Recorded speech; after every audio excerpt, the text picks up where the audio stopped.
demons to some, angels to others.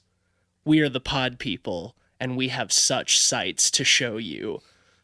I'm the Hellblazer, Matisse Van Rossum. I'm Mr. Butterball, Ben Sheets. That is just a downright lie, little man. And I'm the Chatterer, Cleveland Mosier. Now that's accurate. Yeah. And it's Hellraiser time. An episode that I've been looking forward to since we started the podcast. But before we jump in, Ben, you have an update on our predictions game from last week's episode? Now that Glass is out and the episode is a smashing success, of course. The episode, not the film. Well, that's the thing. So I have the opening weekend box office, and believe it or not, Glass did slightly better opening weekend than Split. Interesting. Okay, so the final tally for Glass was a Rotten Tomatoes score of 36 and an opening weekend box office of 40 million. Nice.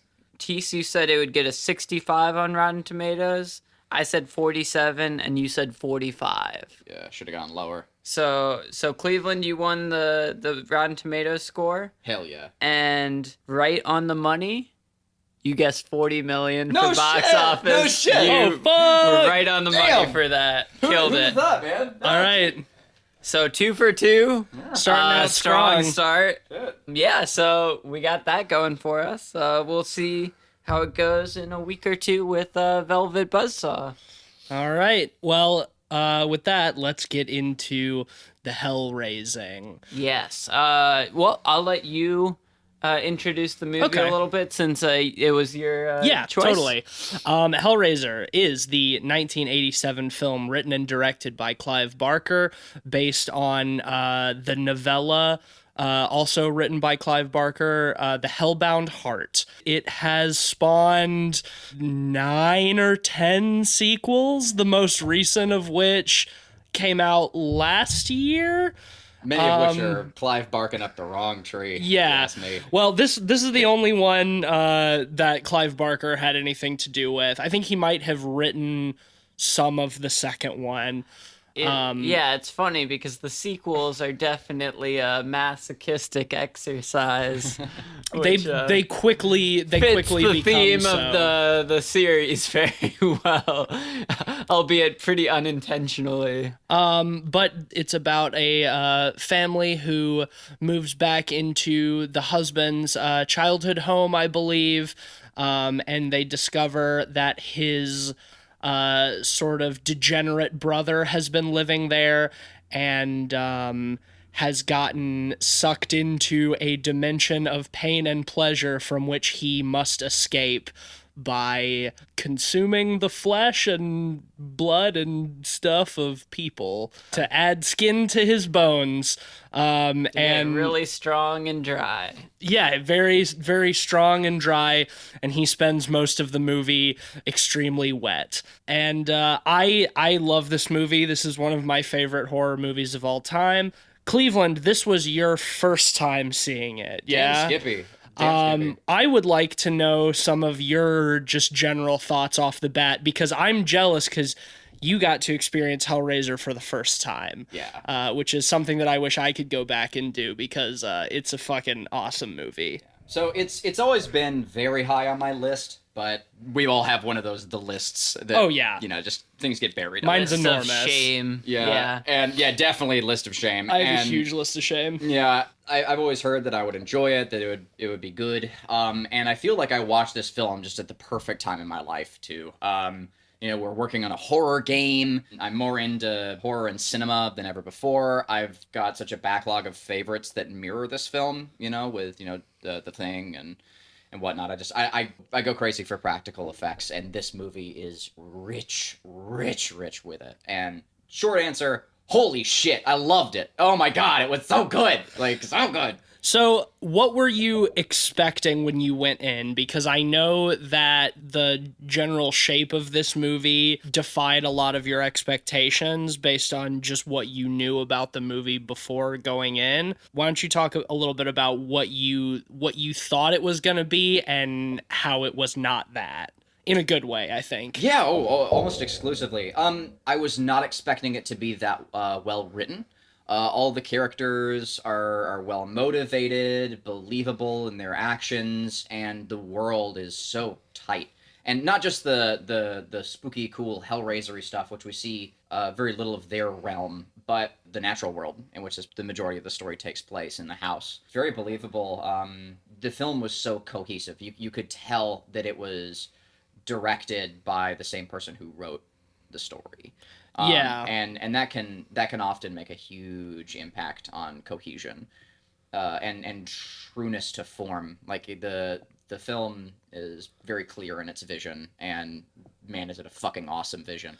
Yeah, you said after we watched it that you had been expecting it to be kind of a, I guess Friday the 13th, Nightmare on Elm Street kind of thing with some teenagers getting killed off by Pinhead and the other Cenobites, right? Correct. Yeah, I thought it was going to be like, oh, there's an old house and a bunch of like teens move in or whatever. One of them finds a cube because I'd heard about the cube or whatever, and it bounces between them, and the Cenobites come in and try and kill it and start killing everybody. Not the case at all. Very glad for that. It was actually a much more dynamic plot line, and one I hadn't necessarily seen anyway before in horror. And yeah, much better for it. Yeah, it really bucks the trend of the 80s of doing, your standard slasher tropes with a boogeyman, evil villain, and lots of stupid teens getting killed off. Yeah, because you always see Pinhead next to Jason and Michael Myers. Right. Well, and they're so different that I wouldn't see them there because they're not ghosts. They're not monsters in the same way. Right. And what I think is interesting about Hellraiser is I think it's kind of comparable to the original Friday the 13th in the sense that the iconic villain of the franchise is a very small part of the actual first movie. Yeah, I would totally agree. Sort of like, in the original Friday the 13th, the killer is Jason's mother, and Jason is not in the movie at all, really, until the very end. And that's in like a nightmare too, right? And the same in this, like Pinhead is the iconic villain of the Hellraiser franchise. Like every Hellraiser is, he is the villain, except in this one, he's sort of in the periphery. It's much more about Frank and even then, they don't. The Cenobites don't even act as the villains. Really? No, not really. And much like, the original Friday the 13th, I would argue that Pinhead is really not, like, directly a threat. Yeah. In this movie, it's mostly Frank and his urge to, reanimate himself. That's, like, the driving antagonistic force. Right. No, he himself is definitely the villain. Brother Frank is, yeah. Yeah, like, and I think that was the other key thing that threw me, or at least surprised me, was the neutrality of the Cenobites. They're about taking you to realms of pain and pleasure. Their goals are very biblical. You activate the cube because you want the cube, so we have come. They don't act as a curse. They act usually as a welcome gift. Like if the cube is usually intentionally activated, it is designed to be so they can.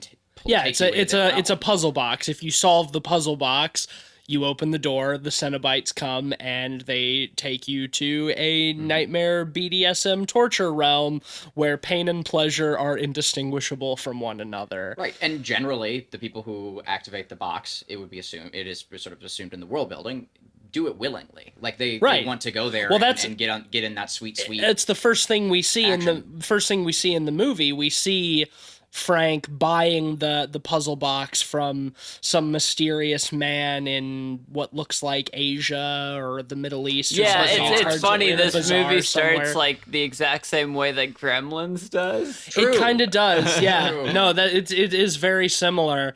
And then we immediately see him opening the box and the Cenobites coming and pulling him into many pieces with hooks. And I love we get that shot right after of them like rearranging his face on the table, like all the pieces of his face.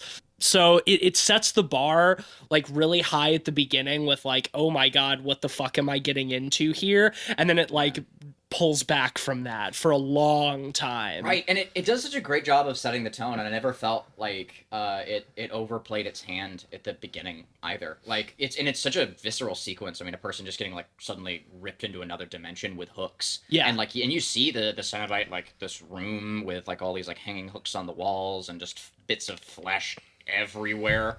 Yeah. But it really brings you in. It's like, what the fuck is going on? What is this room? What's happening? And then it cuts to the house. Well, also because then it cuts to that same room but completely empty. And then it pans down the stairs and you see his brother and his brother's wife coming into the house, and then you get all the exposition about like, oh yeah, this is our childhood house, and we're gonna move in here to get away from the hustle and bustle of the city. Yeah, it's a really strong start, and it really helps because the effects work are some of the best practical effects work in movie history.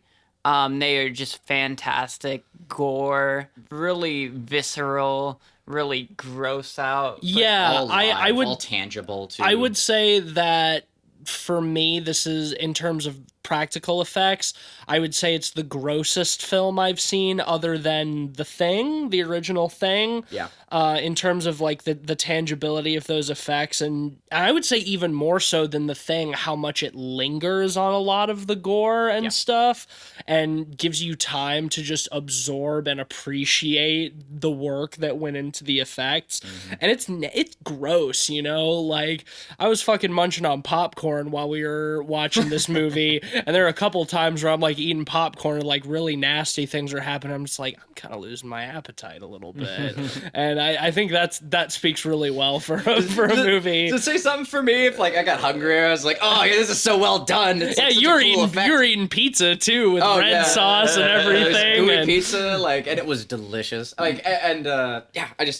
get so into the making of it, the events themselves kind of. yeah, well, but like when they were incredibly effective. that's the thing, is that it's based on Clive Barker's novella, and he adapted this film himself. So it's one of those things where the person who generated the ideas originally has full creative control, which is refreshing and usually makes for a good film, I think. I haven't read The Hellbound Heart, but this movie really feels throughout like it is a complete vision of a single person.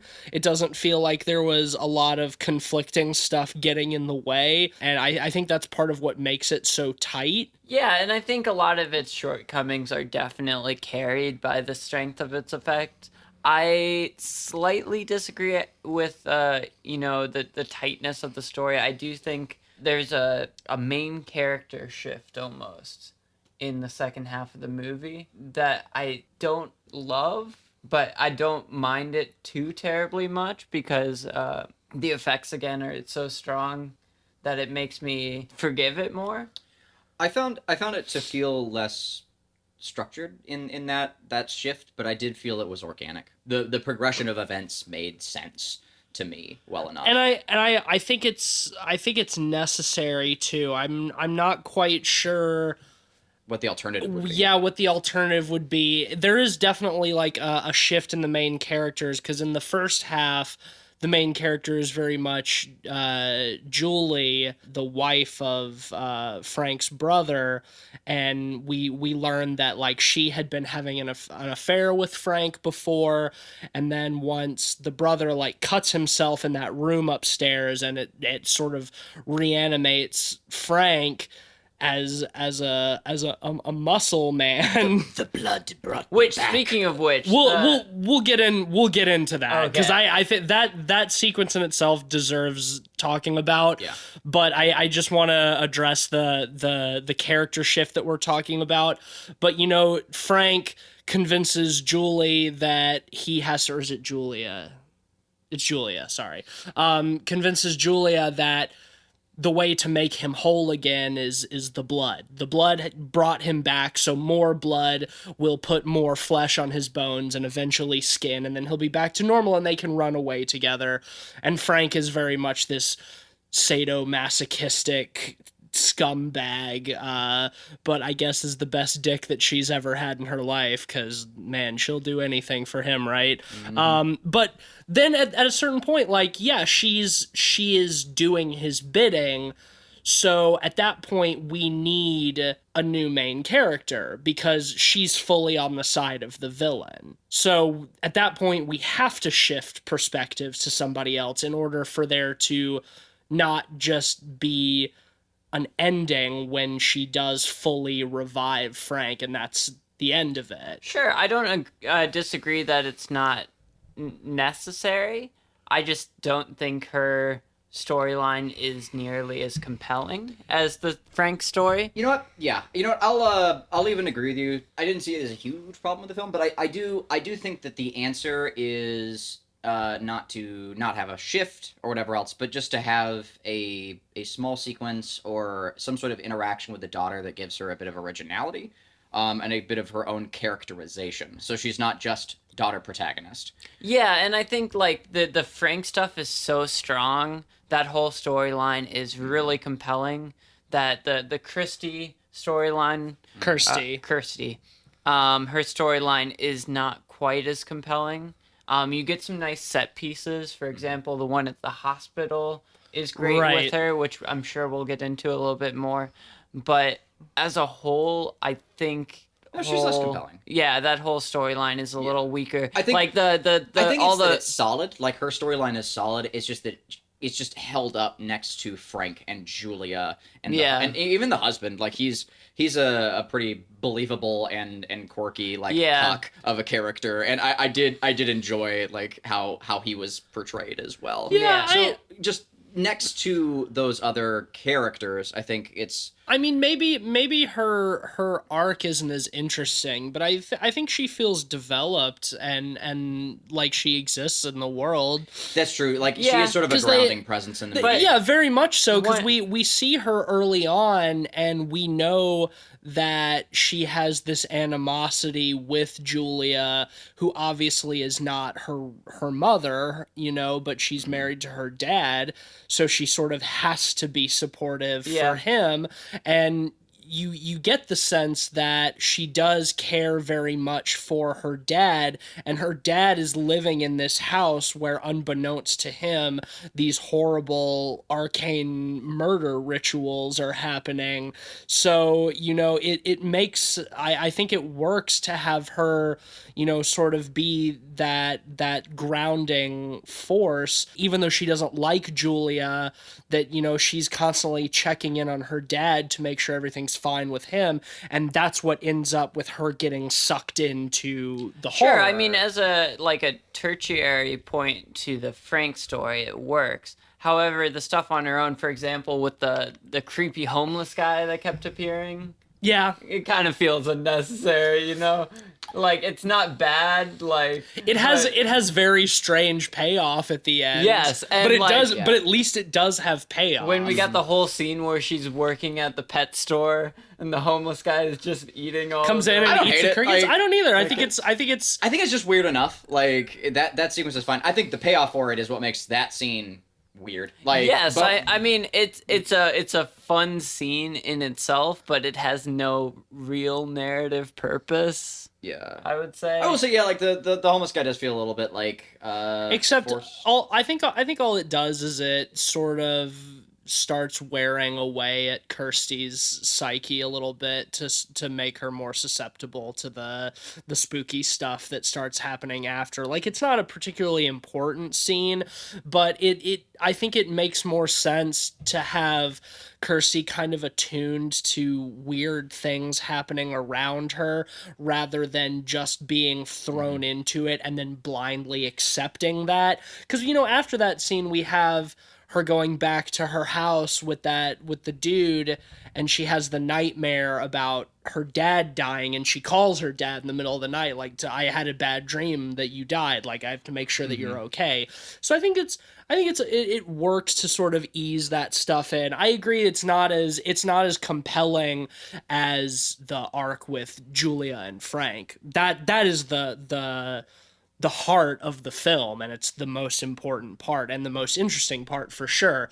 But I think the tertiary stuff and even the secondary stuff doesn't hurt the film for me, I think. Oh yeah, and I was think definitely worried for her character in the second half of the film too. Sure, yeah, no, I think she's, even though she doesn't have as strong a development as some of the other characters, I think she's a likable enough and sympathetic enough character. And time is given into her development. And that you do worry for her, which you should in a horror film. And I will say, unlike a lot of the trend of 80s horror movies, especially, in similar genres to this, the acting in this movie is quite good. Yes, absolutely. It has a lot of really strong actors in it, and not just shitty teenagers. Well, and that's the thing too, and not even just the actors, but the characters. Like usually in slasher movies like this, you have like your one main character who they put at least a modicum of effort into you caring about, but then everybody else around that character is just fodder to be killed, right? For instance, like Nancy in Nightmare on Elm Street, she's the only one you really give a shit about. All the other kids are disposable. But in this movie, I think all of the characters are interesting enough that you are invested in what is happening to them. Whether you like them or not, you're invested in what's happening with Frank and with Julia and with Larry, the brother, and with Kirsty. And it's not just like these people are just fodder to be killed, For the bodies, Julia just goes to bars and picks up random men and brings them back to the house, like that's fine. I have no problem with that. And I appreciate that all of the central characters are interesting enough that I'm not just like, okay, I don't give a fuck about this person. On the note of Julia going out and bringing home the random guys too from bars, I felt like that was like kind of a perfect crime too, because like any of those people are going to do whatever they can to not be found. They want anonymous sex. Exactly.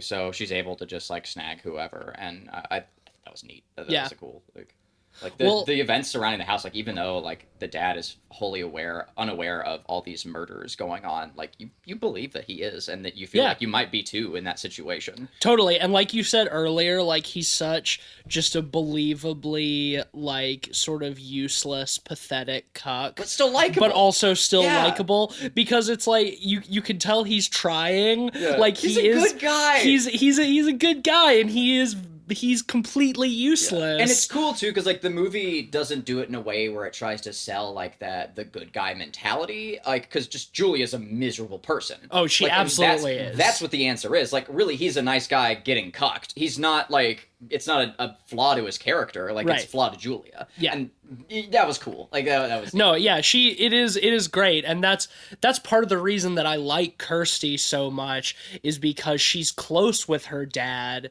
And she cares about her dad, but she acknowledges that Julia is a miserable piece of shit. She sees her for who she is. Right. Yeah. Do y'all want to talk about the scene? When Frank comes back, which is relatively early in the film. They find the room where Frank had been sleeping, and it looks like the den of a heroin addict. Mm-hmm. Which I think is really great towards kind of the ideas behind the box in itself. Because you think about it, and it's like, who would open the box to begin with? And I see it as a cool metaphor for drug addiction. Because you open the box because you don't know what it's really capable of. Just like shooting up heroin for the first drug time. addiction. Yeah. I think like sex addiction directly. Just addiction, just addiction in general. And yeah. that theme is continued throughout the movie, especially, for example, with Julia, whose whole MO is continuing on murdering these people because it brings her pleasure, even though it also brings her so much pain. and because she's addicted to that peen. Oh, yeah. She's sort of just standing in this empty, derelict room, reminiscing about all the time she banged Frank, and meanwhile her husband is downstairs trying to drag a mattress up the stairs and lacerates the fuck out of his hand on a nail. Man, it's grisly too. It is grisly. That shot is great. I love it too because the Foley is phenomenal for that sequence. Julia is, when she's reminiscing about Frank, you're hearing the sounds in the flashback of their lovemaking, but it translates directly, the sound of it translates directly into the guys like shifting the mattress, just like up jerking the mattress. Yeah, and it's only in the audio, like it's not a visual, like they don't make it clear in the visuals, that transition, so it's very cerebral. Like, oh, there's so many, the film is so good at that, like having those dream like sequences that kind of throw you. Yeah, like it's very, you get a sense that the cube sort of has like this periphery effect in the world. Like it's extremely surreal in a way that slasher movies like this are not generally, at least from this era, aside from like Nightmare on Elm Street, which is literal dreams. Yeah, so, which was something I loved so much about it. Like The Thing has a pretty like straightforward plot line, you know, like a research station in Antarctica. Thing gets loose, you don't know who the creature is, but the visuals are what sell that film. For this movie, you get those same sort of like live effects with the grisly detail, but also that cerebral setting as well, and like that dream like mentality and direction style. Certainly with the editing style and how it's, you know, structured together. I think the story itself is pretty simple in itself, you know? There's not a lot of subtext to be gleaned by it, you know, there's that addiction metaphor, but outside of that, it's pretty straightforward. But it's like Cleveland said, it's in the way it's presented. In the way that it's shot and directed and edited. Across the board, this film is technically proficient. The writing is technically proficient. All the little details, what characters say to each other, they have hints towards other factors. Exposition is very rarely directly delivered in this movie, which was such a fresh breath of air for There's horror. no exposition dumps. It all feels natural. Yeah. It feels like natural conversation. And just, oh god, I wish that was more common. It was so nice. The writing it's technically proficient. Like, it's not necessarily that deep or complex. The storyline is fairly simple. We were able to summarize it pretty quickly. But thematically, that also helps with its cohesion as well, and allows the film to just go into the technicality. Right. Yeah. Well, I think the editing is also pretty dreamlike in a lot of ways, to the extent that, to a layman or somebody who's not particularly invested, I would say that the editing almost comes across as bad at times, just because it's kind of almost art house. It's kind of the editing is kind of disjointed a little bit, but in a way that I like a lot. Well, it's with intent. I would say that if bingo. you're not paying 100% attention to this movie, I could see people getting confused by some of the things that happen sometimes. At the very beginning, like leading up to the sequence that we're describing, I was a little unsure about it. Like, I think I was asking a couple of questions, like, well, what the fuck? Like, why do they transition here? The flashbacks with Julia are.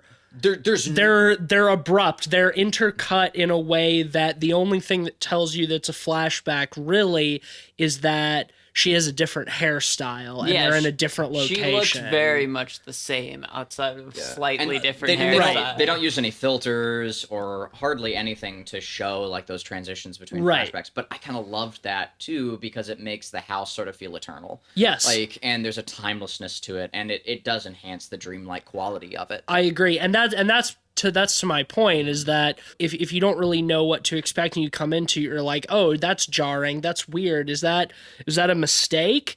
But then as like the film goes and it becomes, it justifies itself. Well, it becomes stylistic the way that it's edited. It becomes obviously intentional, you know, and it you're is supposed to be confused. It's off-putting, but I think in a way that lets you get into the headspace of the characters more, especially Julia, who I think is very much the main character of a good chunk of this movie. Yeah, and It's how off-putting because the characters are off-putting. and she herself is very conflicted. You know, it's like she knows better than to be helping Frank, but she is so addicted to the idea of him that she can't help herself. That she can't help herself, and that she's willing to commit murder for him, you know? That's the thing I love about the characterization of Julia is she is definitely a miserable, kind of shitty person, but at the same time, I would say she is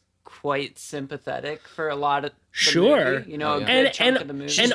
She's very drawing. And she's she's understandable as well. Well, also early on, it's kind of hard to tell whether or not she has a choice, or whether or not she is choosing to do this for Frank. But I mean, also you even look at like the comparison between Frank and Larry, and Frank is everything that Larry isn't. Yeah, they're perfect foils. They're perfect foils, and that's why it works so well that she becomes so enamored of Frank, because Larry is so normal and boring and like we said, pathetic, and he faints at the sight of blood, and you know he's just so vanilla and milk toast. Yeah. But he's a good, nice guy, and he's trying his best. Whereas like Frank is a total like sleazy scumbag. You know, like the first time they have sex, they do it at he whips out his switchblade and they bang at knife point. But he's tall and he's handsome and he's dangerous. You know, so it's like he's literally everything that Larry is not, and it makes sense that she's drawn to him because of that, because she's bored with Larry, you know? So, like, despite the fact that she is a miserable piece of shit, you understand why. And that's good character writing, you know? I feel like we've gone way off the scene that we were going to talk about. Yeah, we're ready to get back to it. But I'm glad we did, though. I think that was a nice tangent. Yeah, no, it's important things that I think needs to be discussed. Mm-hmm. But yeah, so Larry gashes the fuck out of his hand, and he goes into the room. Like a nail on the wall. Yeah, it's a nail coming out of the banister on the staircase. And he goes into the room to find Julia, and he's just dripping blood everywhere.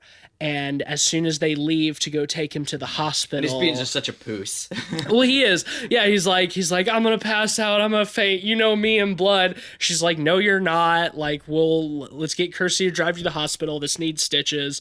And as soon as they leave, the way they start this whole scene is great too, where you just see like this weird sort of like milky fluid like bubbling up from before that even the like blood is sucked into the floor. you see the blood sucked down into the floorboards. Like, when like the blood first hits the floorboards, you see it drop down, and the camera pans underneath the floorboards, like following the dropping blood, and there's like something fleshy. It's like a weird heart thing. Yeah, it's like beating, and then you see this milky fluid like seeping up from the floorboard, and then these two arms just like erupt out of the floor. Yeah. Well, and they're barely arms at that point either. They're it's just like tendrils. It's just like bone and nerve endings.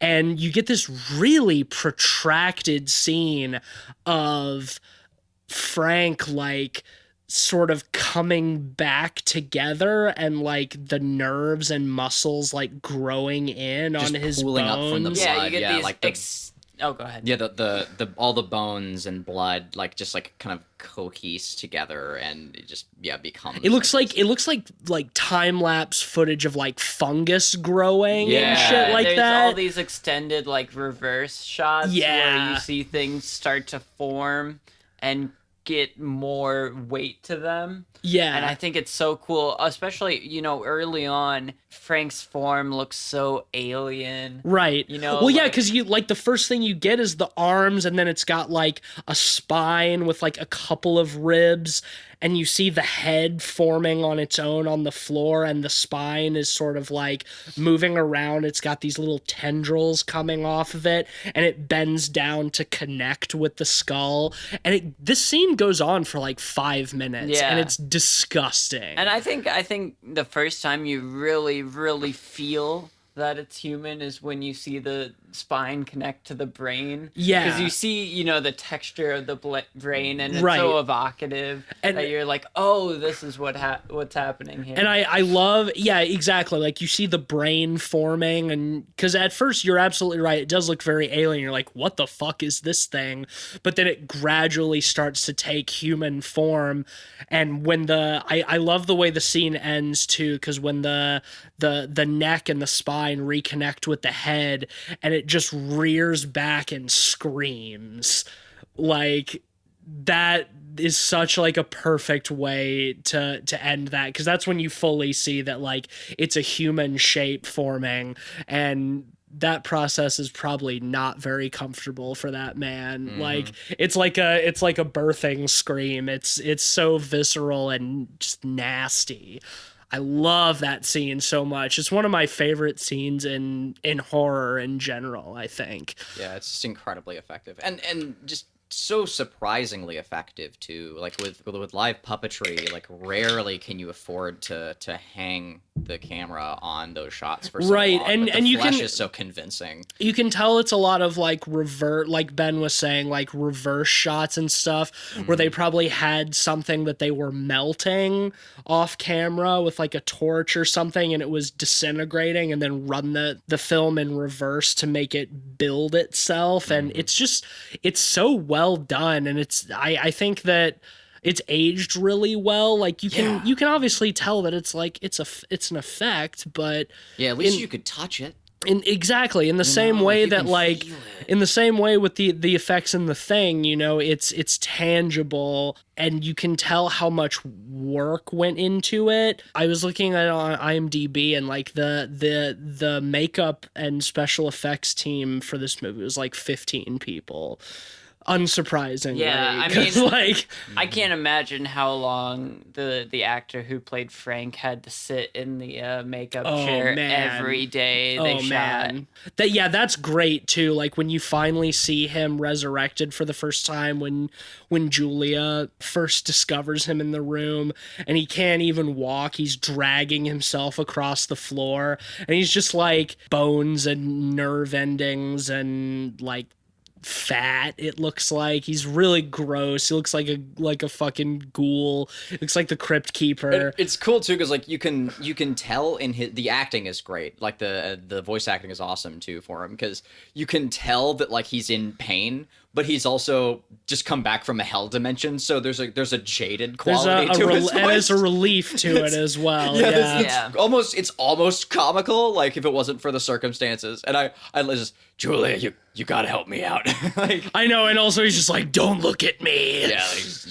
And how every time she brings somebody back and kills them, and he does whatever he does, which we never really see distinctly. Yeah, we get a couple shots of him like putting his fingers like under people's flesh, and he's like absorbing something from them. Which is one of the few complaints I think I also had about the film, was the Foley was really weird for that, because it just sounds like a straw being slurped, and it took me out of it a little bit. Yeah. Like, I would just make it sound a little bit more alien. Yeah, I guess he's sucking and sucking. I know that's what he's doing, but it felt very cartoon almost to me. Like, but my point was, I love that every time he does that, we see him and he looks slightly more whole. Yeah. And so there's a progression of his appearance throughout the film, and he looks more and more like just like a skinned person with just like exposed muscle tissue and a flayed man and blood veins and stuff. And it's great. I love eventually he decides to start wearing clothes, and he's just wearing like this. He looks like fucking Tony Montana with like this suit with a shirt that's like unbuttoned part of the way, but the shirt is just like soaking up blood because he doesn't have any As skin. scenes go on, he just is wetter. And he just gets wetter and wetter. And just consistently, like every time you see him after he's killed someone else, like you get the shots really linger and you can see all of it. Even then, they do a great job of like with shadow play. Like there are a number of times, especially earlier on, like where he's just like hiding in the dark, but it's never used as an excuse. Like you see him full on so often as many well. times. And every time it's so impressive. Like I did a lot of like in my classical studies, I did a lot of écrasé like studies, which is French for flayed man, and like studying musculature and facial anatomy. And they really knocked it out of the park. Like you can see like where all the connections are, like on like the at the temples, right? And they built it around his face, and the fact that it functions too, like when he's speaking, is just out of this world. Like you see little muscles twitching. And stuff. I mean, it functions to the extent that they're able to ADR over it. None of Frank's dialogue in this movie. No. I'm saying like it functions like when his mouth moves, like the individual muscles and ligaments, are all like pulling like that. That's awesome. Like that was just fantastic. Okay, no, I get what you're saying. I love the use of having Frank, constantly being in the corners or being, hiding behind the stairs early on. Yeah. It really makes him seem more imposing in a lot of ways, because even if he's not present in the scene, he's still there. He's haunting. Yeah, right. exactly. Yeah, like in the way a bad memory does, which is cool. Frank has such a neat presence, and again, all of that really surprised me because I'd never heard about him. Right. Ever. Well, exactly. I'd heard so much about Hellraiser. You go into it expecting Pinhead to be the antagonist. Yeah. I mean, the movie poster, the cover of the original Hellraiser is Pinhead holding the box. So it's like, yeah, you expect that, and then you watch the movie, and Pinhead is in like the Cenobites are in like 3 scenes, like at the very beginning, then in the hospital when Kirsty opens the box, and then at the very end when they come for Frank at the house. Like, and honestly, I love that. No, I'm totally fine with it as well. I loved they were mysterious. Yeah, exactly. I was reading up a little bit this earlier today about the details on that stuff, and apparently the original poster for Hellraiser was supposed to have Frank, skinless and flayed. But the censors were not having that. No. So they had to mix it up. I think it's for the best. I mean, Pinhead is so iconic. Well, that's the thing. Like the series has become about the Cenobites. I've made it up through Hellraiser 6. About 3 times. I've tried to watch through all of them, and 6 is always the one where I can no longer go any farther. I think I've seen more of the Hellraiser franchise than any other horror franchise except for Saw, which I've seen all of. But I have seen the most Hellraiser movies. They get silly. Really bad. They get really silly bad after a while and unfun very quickly. Well, yeah, the first few sequels are funny bad. Yeah, they're pretty campy. But then they get really bleak and like dour and just so unfun. Yeah, and I'm sure we'll do an episode on at least some of the sequels. I would at least like to do an episode on Hellraiser 2 because I do like Hellraiser 2. Yeah. I think that Hellraiser 2 is a pretty solid film. I'd be okay doing 3 just for that CD spewing Cenobite. Yeah, he's pretty good. Let's talk about the Cenobites a little more. Sure. That was a pretty good segue. I think the design of all of them is extremely interesting. Iconic, yeah, obviously. Iconic. You have... Actually, iconic. Well, I mean, Pinhead is obviously the most iconic one with, his face just covered with nails.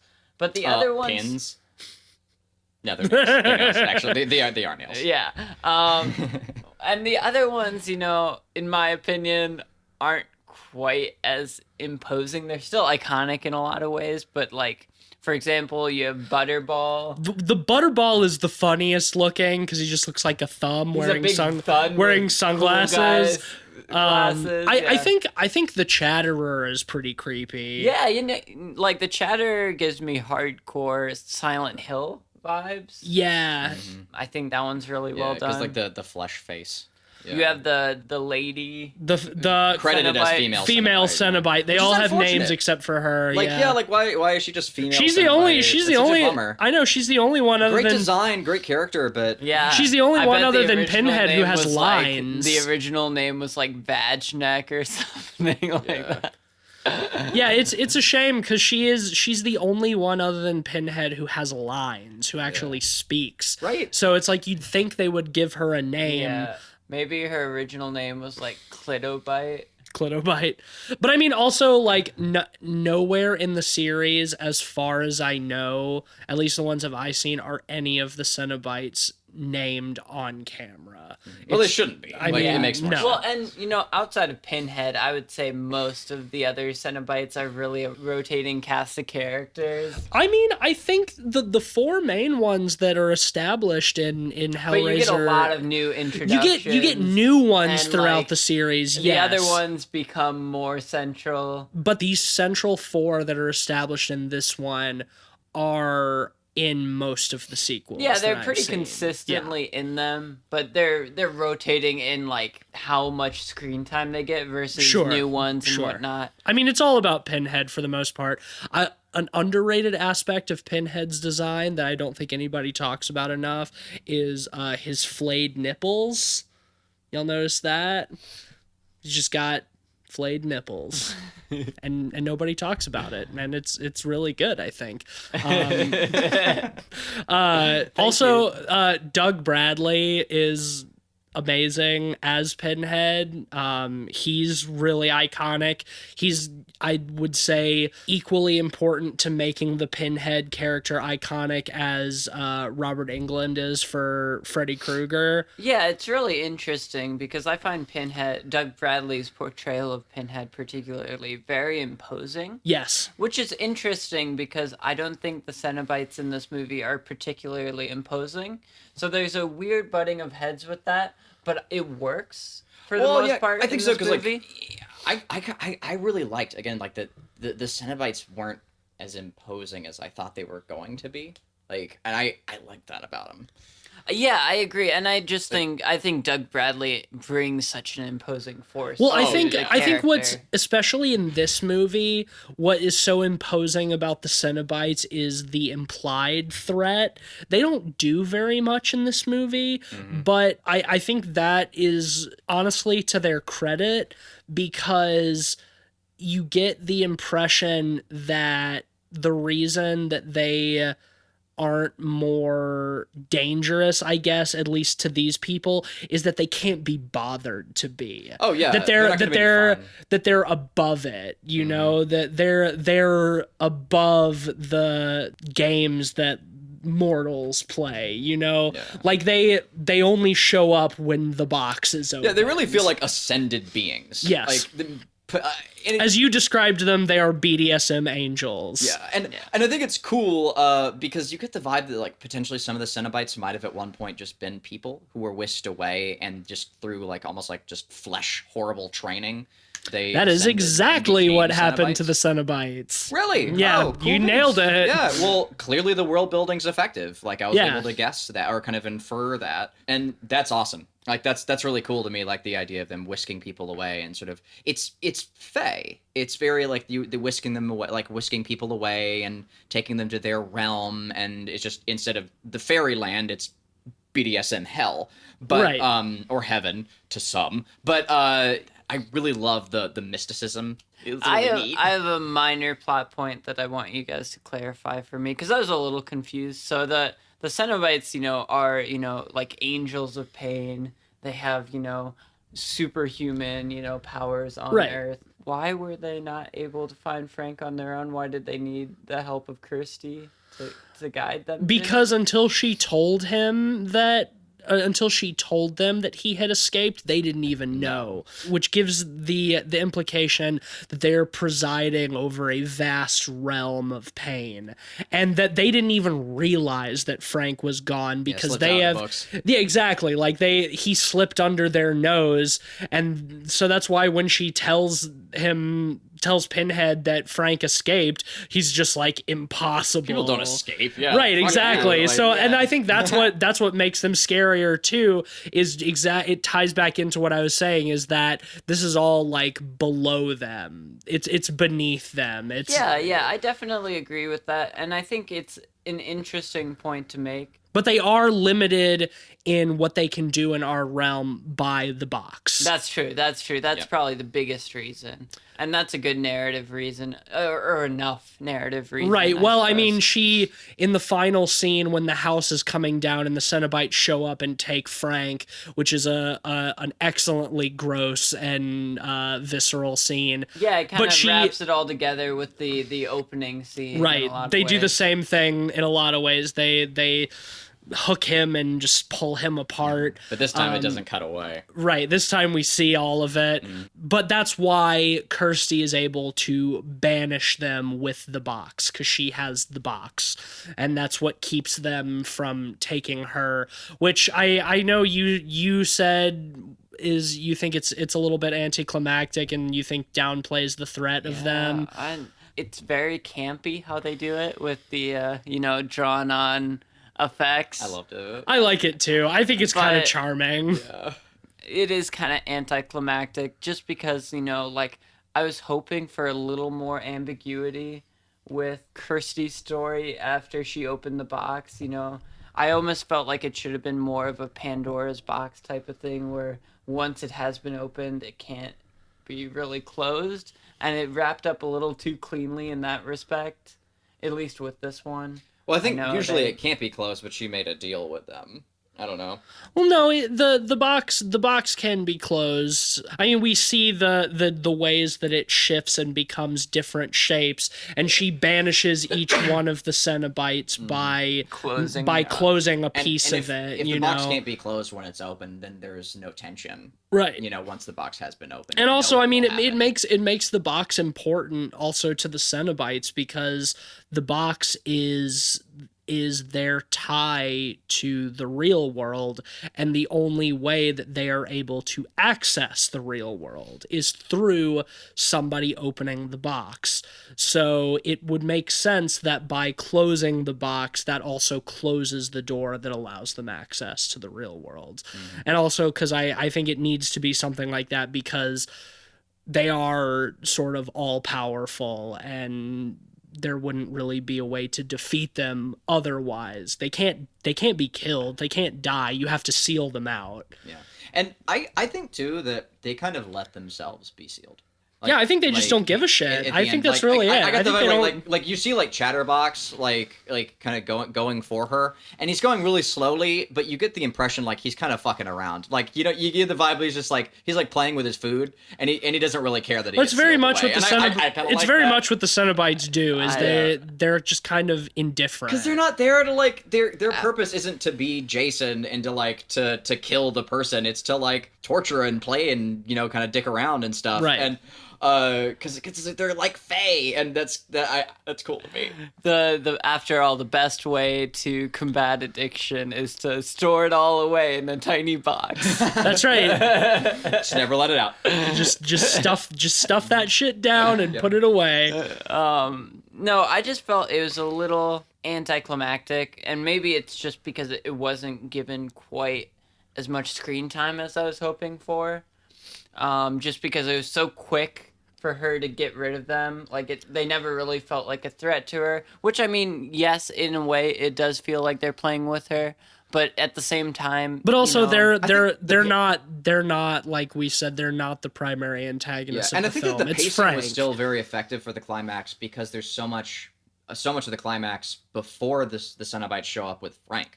Right. Like that whole sequence with him, like with her, like with Frank, like disguised as her dad, and him chasing her which is down, fantastic, and all those interactions, like that's a part of the climax. But why even have them go after her at all?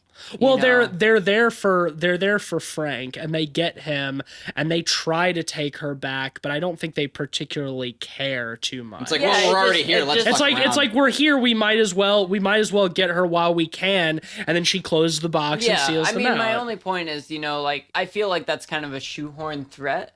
And it doesn't ever feel like that legitimate of a threat to begin with, so I don't know why it's really in there. It feels legit to me. Like, they're pretty powerful beings. Yeah, no, but they're so easily put back into the box. And like you said, they're playing with their food, like they're not really ever a threat to her. Because they choose not to be, which I think is effective world building. I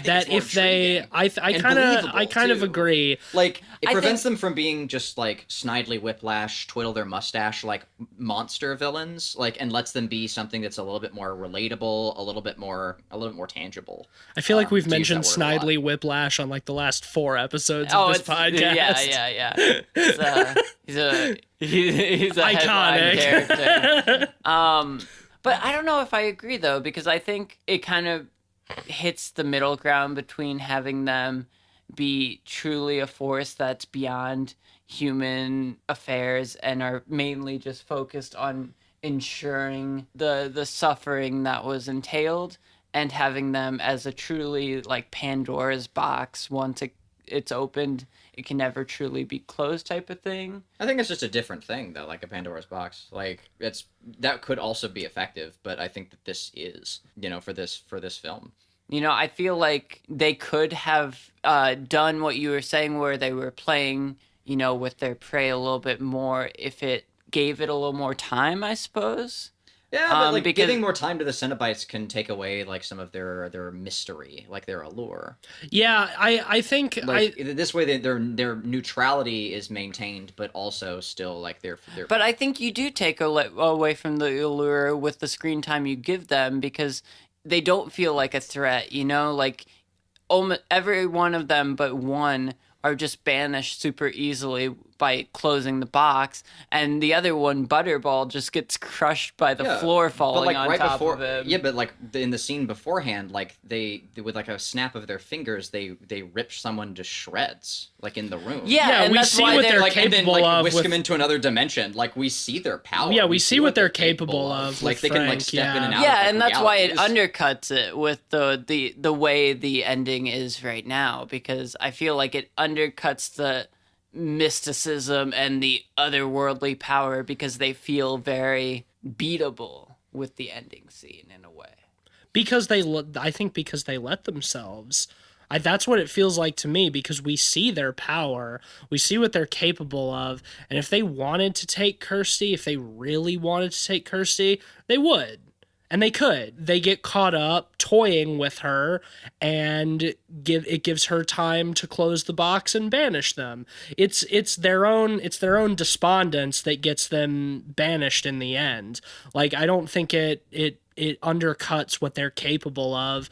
And ultimately, like, this first Hellraiser is not about the Cenobites. It's about it's about Frank and Julia. Definitely. I just feel like it's a weird character motivation as a whole, and I don't 100% think it's the most strongly done part of the movie, but ultimately it's a pretty minor gripe. Like, yeah, sure. It's just a couple minutes of the movie. I want to talk about one other thing besides the Cenobites, though. We have that like scorpion monster that shows up several times through the movie. What did you all think about that? I thought it was really cool, but it was a little tainted, because in the middle of it, my bad, my buddies who had seen the movie before noticed something that I wouldn't have otherwise. Yeah, it was the first time I noticed it, and when it's chasing her in the hallway, you can see the dolly cart that it's attached to behind it.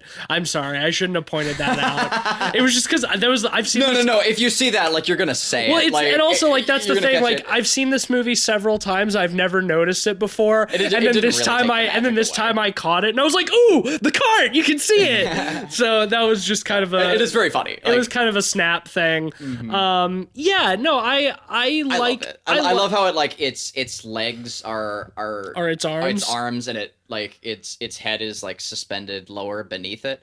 For the effects, I think it was fine. I would have liked it if the body itself, like, had a little bit of undulation to it where the Yeah, head could maintain its stillness. movement. Its Sorry. movement is a little artificial and Yeah. hasn't aged super well. I love the design, and I like that we see it when Kirsty first opens the box, and that passageway into the Cenobites realm is revealed, and that thing is sort of the gatekeeper. It implies, I think it gives you just enough insight into what is possible in that realm without revealing too much, that it makes that seem horrifying, especially considering that that's where Frank escaped from, and at the end that's where he goes back to, and that's what Kirsty and her boyfriend narrowly avoid going to.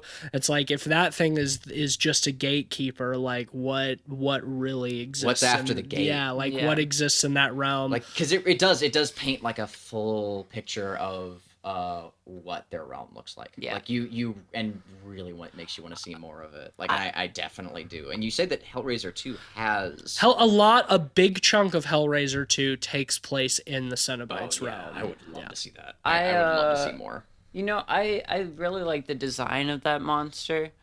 I feel like it's kind of put in the movie in a lot of scenes to just create a threat where there usually isn't one. You get the hospital sequence where it's chasing Kirsty down the otherworldly hallway. Or even in the final scene where the Cenobites aren't really that much of a threat, they insert that to become a threat in the scene. And in a way, like, I appreciate that it makes for a thrilling set piece, but I think it muddies some of that a little bit. I don't. I think it helps reinforce what I was saying earlier about the cube sort of acting as a beacon, and it like has rippling effects. We see like the homeless character sort of like in the periphery. We get the editing itself feels very dreamlike. You get a sense that maybe some of the characters in that world or in the real world are starting to kind of be pulled into it. The house itself just gets ripped into the dimension. There are like the physical world sort of starts to break down around this cube. I loved that. And I thought that sequence really brought that home for me. That's sort of an ongoing theme throughout the sequels as well. Like, at least the sixth one, which is my least favorite. Like I said, it's the one that has made me unable to continue watching the rest. The twist at the end is that the main character has been dead the whole time, and the entire world that he exists in is in hell, and it's just the Cenobites toying with him. So there's very much that it's done really stupidly in that movie, but it is, you're on to something that is part of the rules of the cube and the Cenobites, is that the cube acts as a conduit, and that the worlds sort of bleed together around it. Yeah. I just find that the monster there kind of funny from a structural point, because where I see the Cenobites is very cerebral in a lot of ways, and the Frank story very mature in a lot of ways. That scorpion monster feels like like a classic movie monster. Well, yeah, and I think in a way it is. It's something from the Cenobites realm that has come through with them, and it is bestial and mindless. Yeah, and I think there's a comparative like with the Cenobites that makes the Cenobites more powerful because of it. Like, and it's they're beast masters, in that sense. Like, sure, the scorpion monster was also probably a person at one point, that just got. It looks vaguely humanoid, mm-hmm. Yeah. And I mean, I guess you could consider it somewhat of a cop-out, but the benefit of having this kind of story where you're dealing with alternate hell dimensions is anything is possible. Yeah. And you can choose to do what you want with that. You're playing with Play-Doh. You can make whatever the fuck you want, and whether it's good or bad depends entirely on what you do with those materials. And inherently, at the end of the day, rule of cool, and it fucking wins out in this movie. And in a structural way, it makes a lot of sense. Like, it is a threat in a lot of sections where there would be less immediate threat and more of an undertext, or Yeah. undertone of threat. Well, I think it also that beast also adds to the idea that the Cenobites just ultimately in the end can't be bothered. You know, it's like they're too powerful to really give a shit, and they let themselves be banished. But that beast has to, you know, becomes a legitimate threat because it's not smart enough to think like that. It is a beast. It just wants to kill what it sees in front of it. And I think it's cool that, like, what's the daughter's name? Kirsty. Kirsty is never, like, chased by the Cenobites. She runs into another room and the Cenobites are there. Right. Meanwhile, this creature does chase them. It's bestial, but they are above that. They don't chase. They only No, walk. they're very lordly. yeah, extremely. And yeah. that was cool. No, this film and that sequence too with the beast, and the wall opening up to reveal that chamber. I think during the movie, I stopped for a second and said, "Don't go that way. Right. Never go that way." You know, like in the labyrinth, because this film really, to me, is like Jim Henson's Labyrinth on like bad mescaline. Like it's just. And you said whoa. that while we were watching the movie, and my response is the same. Just wait till you see Hellraiser 2, my man. Oh yeah. Just wait until you see that. Hellraiser 2. I want that because the Labyrinth is still like one of my all-time Because favorite the films. Cenobites realm is BDSM Labyrinth. Oh It man, is- I'm okay with that. Yeah, just you wait, my man. Cool, fucking awesome. Yeah. Well, let's talk about the very ending. Yes, just that's what I wanted to talk about as well. Yeah. because it's maybe the most bizarre thing in the movie. Yeah, I've had Yeah. some time to think about it. It's not great, but like it is justifiable in the world. Like, but anyway. Okay, I'll let you I start. want to hear you justify it. I find it baffling. Kirsty throws the box into a fire in the middle of a.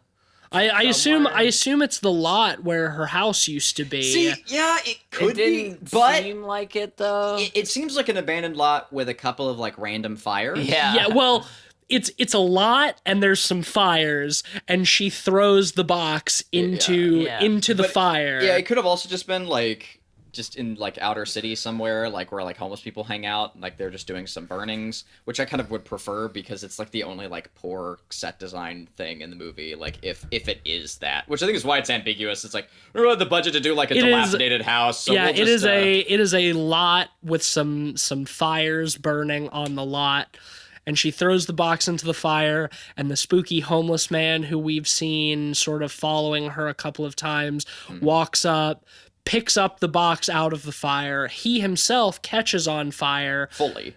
Fully stands there burning for a second, holding the box, and then just inexplicably becomes a bone dragon.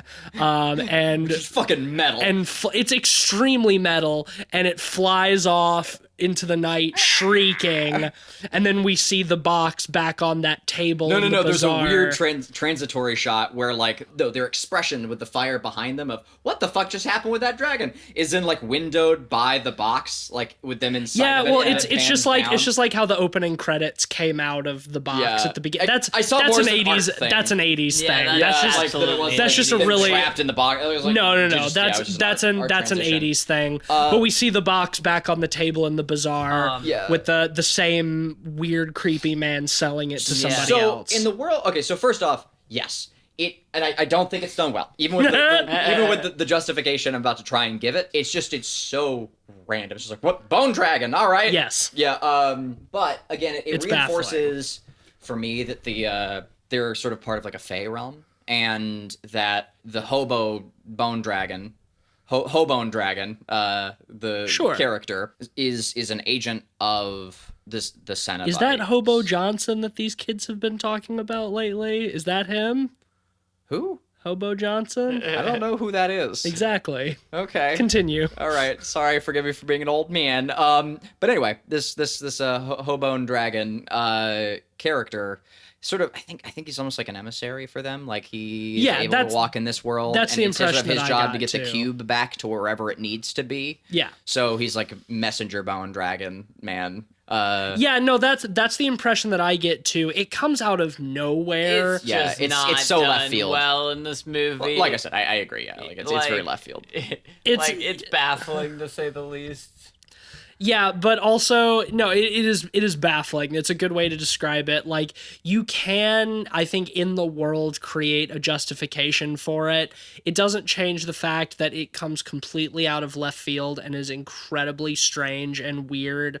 But also it's like the last 30 seconds of the whole movie. I think if it had been about a minute or two longer and the hobo had said anything, "You've done well," or "I've come for the cube," or some shit. I don't know about that. I don't know. Something less cliche than what I'm suggesting, but just something to kind of like help give him some justification. I don't know. See, in a funny way, but I think the sequence should have been longer just so we could breathe a little bit. That scene where he jumps into the fire mirrors a certain scene from the movie we'll watch next week, Candyman.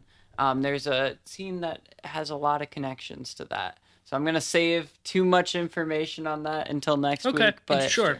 Yeah, it's weird, and I don't know if I would go so far as to say it's bad, but it's just baffling and bizarre. I think it's it's a jump cut. Like, he just goes from flaming hobo to dragon. There's no transformation, and when the film has one of the best transformations in it, like in an earlier sequence, it weird. feels a bit like an afterthought in comparison to the rest of the movie. It's somewhat of an awkward bookend. But like I said, it is just like the last 30 seconds of the movie. And so ultimately, I don't even really have a problem with it. In fact, that I had forgotten all about the Bone Dragon in between the last time I watched this movie and we watched it now. So it obviously doesn't do much to hamper my enjoyment of the movie. Never forget about the Bone Dragon. Yeah, how could I forget about the Bone Dragon? Literally, Mr. Bone. I want to get off of Mr. Bone's wild ride. I want to get off Mr. Bone Dragon's wild ride. I've realized there's been a weird trend in the past like 3 or 4 movies we've seen where the ending has been very abrupt and strange. You're right. Yeah, You're absolutely right. Like, that's been a weird trend. Like, Frenzy was very abrupt. It just cut to the suitcase. This film, what was it? Glass was like had a very abrupt ending. Unbreakable. Split, not so much. Yeah. But yeah, there have been a lot of weird. There's another one though, abrupt endings. Isn't there another film we watched recently that ended very quickly? Well, before that, we had The Endless and Summer of '84 and Apostle. Apostle had a kind of an abrupt ending. Just a weird ending. Apostle did have breathing room at the end, but it was dumb. No, But yeah, those past couple of movies. True, though. Yeah. No, you're absolutely very right. much a trend. We're 3 for 3 right now, and just weird endings at the very least. Y'all want to rate? Yeah, mine as well. Okay. I guess I'll start. I won't reiterate too much, but I think this film is a masterpiece. It's still one of my favorite horror movies of all time, even after this most recent viewing. I pretty much love everything about it. I can see why some people could have problems with it, but I do not. So for me, it's a perfect film. 5 out of 5 pods. Yeah, I think this is a fantastic movie. Some of the strongest effects in all of movie history, particularly practical effects, horror-driven practical effects. The subtext and the narrative of this movie is a little simple, but it's done in such an evocative way that you don't even mind it too much, and the acting is very strong. I really enjoy the storyline of Frank. I think that's just excellently done. I think the Cenobites are interesting and iconic. I have a few minor gripes about, the Kirsty storyline and the ending of this movie, but really this movie is carried by its incredible effects work to the point where that stuff doesn't bother me all that much in the scheme of things. I'm going to give this a 4.5 out of 5. It is near perfect, but I do have a couple minor gripes nonetheless. Yeah, no film is truly perfect. But this film is perfect for me. 5 out of 5. Well, that will give Hellraiser an average of 4.8 out of 5 pods. Extremely strong. I am going to take us to a place where we haven't been in a minute, boys. We're entering the Metacritic corner. What time is it? Metacritic corner. What time is it? Metacritic corner.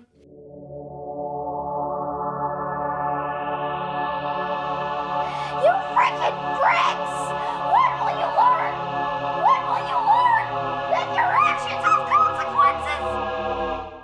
I like how we have two themes for Metacritic Corner. It's great. Keep them both. No, we totally are. So I did pull this review off of Metacritic, but it's not from a user because there are no bad user reviews of Hellraiser. However, I did find an abysmally bad review from the one, the only Roger Ebert. Oh yeah, he hates this movie. He hated this movie. And I know that name. Remind me again.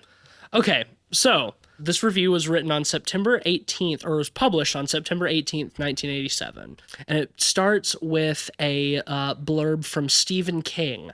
I have seen the future of the horror genre, and his name is Clive Barker. Now there's a blurb Stephen King should have written under one of his pen names. He may have seen the future of the horror genre, but he has almost certainly not seen Hellraiser, which is a dreary piece of goods, as has masqueraded as horror in many a long, cold night. This is one of those movies you sit through with mounting dread as the fear grows inside of you that it will indeed turn out to be feature-length. The story begins with the plight of Frank, a hapless explorer into unknown realms of existence, who buys a magic box from a magician.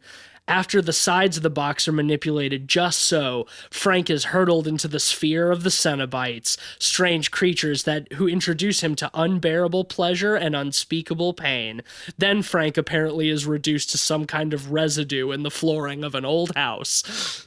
The house is purchased by the Cottons, Larry and Julia, who move in with their daughter, Kirsty. This is some house. The kitchen sink is full of maggots devouring rotting flesh. Isn't the real estate agent supposed to tidy up details like that?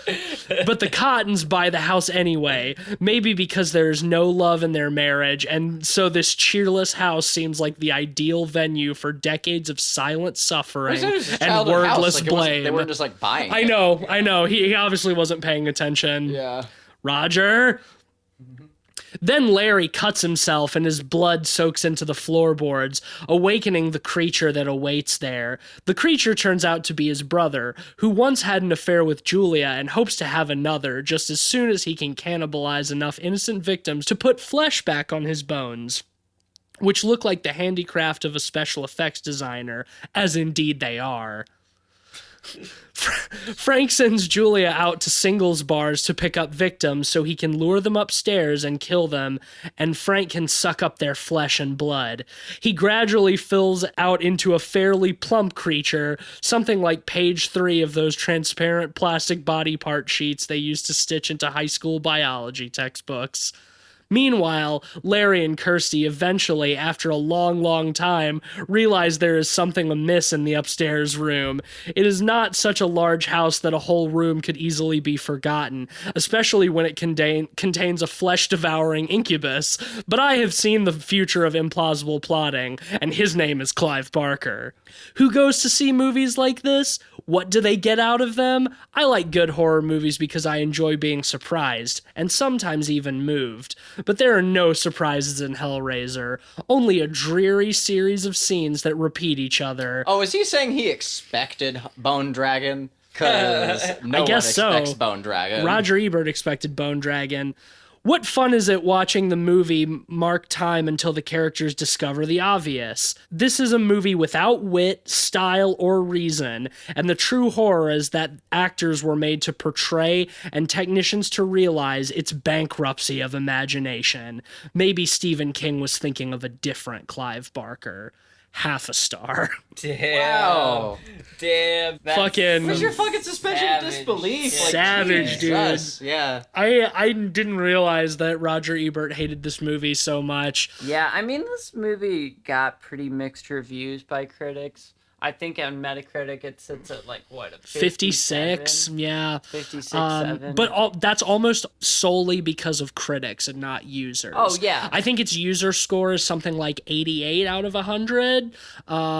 So that's interesting that we were comparing it to The Thing, which I think is a good comparison because The Thing was also heavily critically panned when it came out, like we talked about on our Thing I episode. think part of it, too, is critics love subtext and love reading films in a lot of ways. Yeah. And this movie, outside of the allegory or metaphor for addiction and whatnot. Yeah. What you're there's gonna not say is much, so literal. It's there's even a not metaphor. much to glean. A lot of it is from it. pretty literal, but I Yeah. don't think that I don't think it has a bankruptcy of imagination. No, in a lot of ways, I would almost compare it to like a giallo film.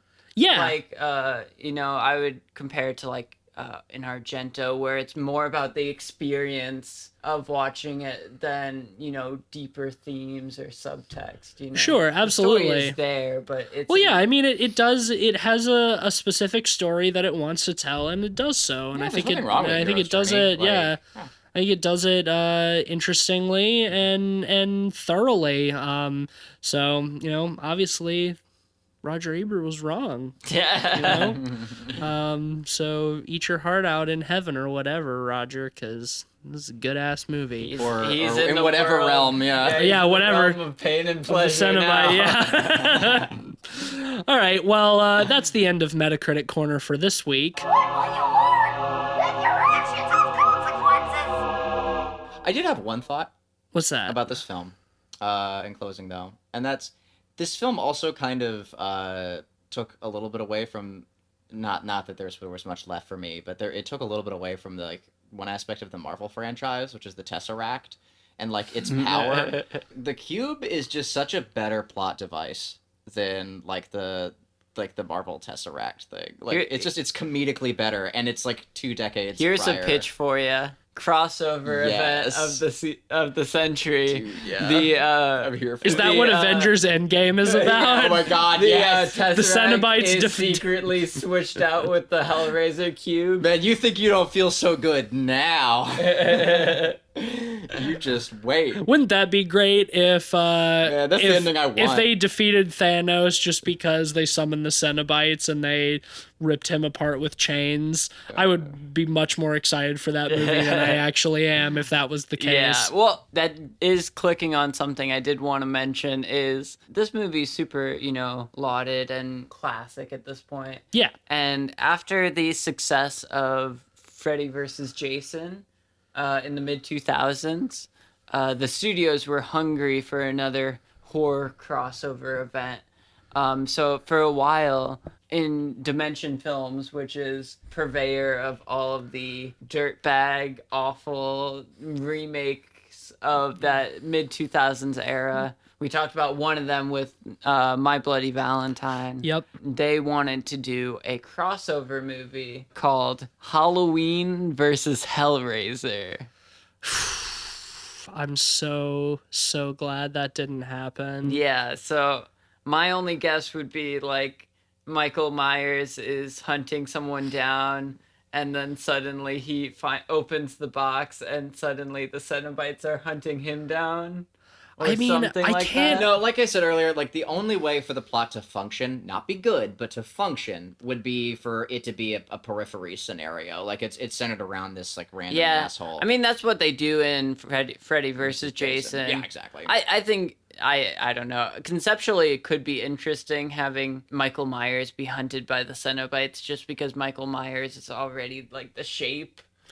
Right. Or whatnot. But also the Cenobites would win. Pinhead would win. I mean, like easily. Michael Myers is a man. Let's not have this the conversation. argument about that stuff is always so stacked whenever you put these enemies up against each other. Like you could say the same thing about Freddy Krueger against Jason. Yeah, absolutely. You know? In the end, it's a movie. They can do what they want.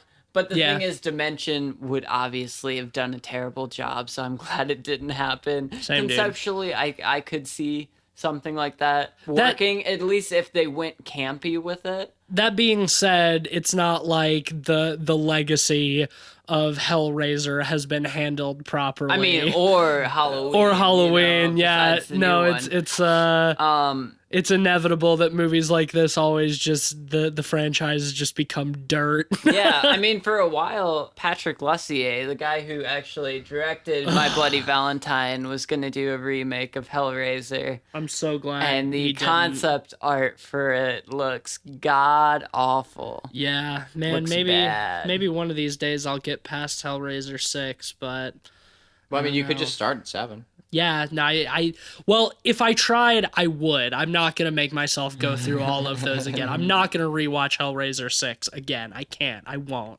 But yeah, well, before we wrap up, I think it's time for a word from our weekly sponsor. You would think that after doing this for like 5 weeks now or so, like More than that. I'd actually like expect it, like expect that to be coming. But I think that is part of the charm. Yeah. I mean, no, I've got something planned for you guys.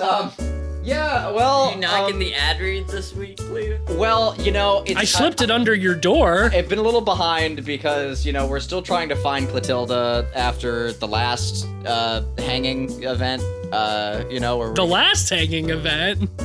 She hung herself more than once? It's complicated, okay? Like, maybe as... She's in a realm of pleasure and pain. Maybe as we further develop her character, more will come to light, but it's too early for that now. The point is, yeah, I sure did get that one you sent me. I think I've got it on me somewhere. You like napkins? You ever had a good napkin before? Yeah. Well, imagine if they were made out of feet. Go on. That's all there is. Clark's feet napkins. Get them while they're hot. They're hot? Yep. Hot feet napkins. Who decided we should go with the sponsor? It's absolute nonsense. Clark's feet napkins. Hey man, don't give a bad time till you try them. Clark's feet napkins. Which is also their slogan. They are paying the bills. Clark's feet after napkins. Don't give them a bad time till you try them. They threw a lot of money at us, so that's why we've allowed them to sponsor us this week. But hopefully we'll have something a little bit better next week. One can only hope. One can only hope. That'll bring us to the end of this episode, and as Ben mentioned earlier, next week we'll be talking about another Clive Barker story, Candyman. Yeah, written by Clive Barker. Not directed by, though. No, not directed, but I am excited to see what you guys think. I think neither of you have seen that movie. Correct. Candyman is one of the ones on my list of shame, like we talked about at the beginning. I've never seen Candyman, and especially coming off of Hellraiser, I'm super stoked. Yeah, and I'm not going to blow my load on it too early, but I am excited. It is quite the movie. I don't want to spoil my opinions or bias you guys at all. Well, then but don't. It is quite the movie. All right. I can't wait. Yep. It'll be the Candyman times next week. But until then, if you like the show and you want to support us, go on to Apple Podcasts or wherever you listen to this podcast and leave us a hot and fresh rating and review. We'd really appreciate that. And if you leave us a good review, I will personally come to your house and just give you a little kiss, and then I'll be gone, and you won't have to worry about it. But you can also... Or worry about it forever. The choice is yours, really. The sights that I have to show you. Pleasure and pain. You can follow us on Twitter at PodPeoplePod, also on Letterboxd, letterboxd.com/PodPeoplePod, where you can see a list of all the films we've talked about on the show with our average ratings and links to the episodes. Follow me on Twitter at Mr. Van Awesome for a mix of drunk tweets, wrestling tweets, and pictures of my cat. Yeah, and I'm at Mr. Sheets. I think this week I'm going to mix it up a little bit. If anyone listening has a hot take, give me your hottest horror movie take. And if I get any interesting ones, we'll talk about it next week on the show. Yeah, I like that idea. A little community interaction. It's like, Yeah. good idea. See, that's good. Call to action. Yeah, there you go. Well, hey, you've been called. Will you respond? Will you answer the call? Speaking of, you can hit me up via my art station if you want to check out some of my work, which is under Cleveland Mosier or Iron Prism. And occasionally check out what Light Arc Studio I'm tweeting about for them. Check out what I'm tweeting for them. That's how words do. And I believe that's about it. We'll hopefully have something for It Stares Back pretty soon. Hell yeah. All right, well, thank you as always for listening. Check back next week to see what the Candyman can do. For us. Until then, we are the Pod People, And I think it's about time we get back to our dimension of pain and pleasure. So, bye. Now. Have a wonderful evening.